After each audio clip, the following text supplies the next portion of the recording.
prepare method, where you have a chance then to set up some, like here you can set up the user service, you can set up the questions operation service. Now these are all coming out of my helper libraries, my wrapper.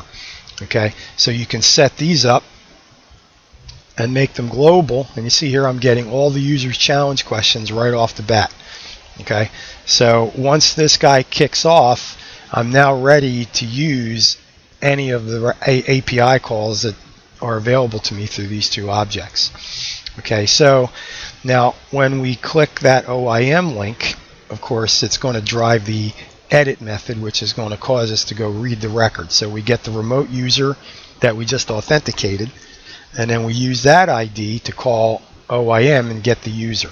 Okay, so now this is the OIM user, you know, a regular Oracle OIM user object. Where is it? Yeah, there's one here. That's ours, and here's the OIM one. So we're going from here to here and back. So as we don't want Struts2 to use this as its user object, so we're using our custom one, which is actually this guy. Okay, so you'll see what we're doing here is we read the OIM user record, and then we populate our user object, and then this is what Struts will use to display the data. The challenge questions are separate. They're not tied to this at all.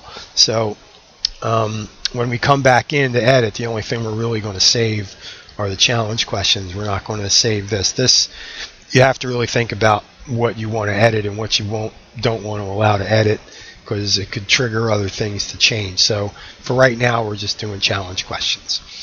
Okay, so once our edit method kicks off, we have access now to our helper classes, and we can get all the questions and responses for this user.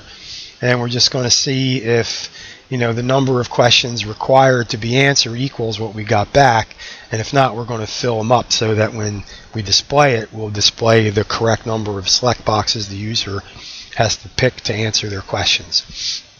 And then once they're answered, this method gets called when the save button is clicked. There's a save method up top that just calls this.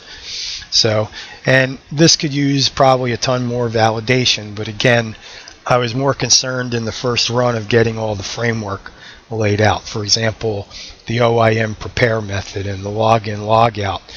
So essentially, you can use the wrapper, which alleviates a lot of the OIM API ugliness in dealing with those result sets, and then having Struts2 configured in such a way that you don't really have to be bothered with all the OIM-y things. You can just use the wrapper to do what you have to do. This would make it a little bit easier for your average Struts web developer to be able to write OIM-based applications. Okay, so let me see if that's, so we covered that. Okay, and okay, that. So the next thing would be, okay, the security. Now some of the security stuff, like for example, you're going to need a details service. So usually if you're going to implement a different security, if what comes out of the box isn't working for you from Spring, usually what you'll have to do is two things. You'll have to put together some kind of user details mapper or service, or some kind of authorities populator. Like, so for example, when we look at the JDBC properties, we see when we define our LDAP server, we have role mappings. So the Active Directory role can be mapped to an internal application role.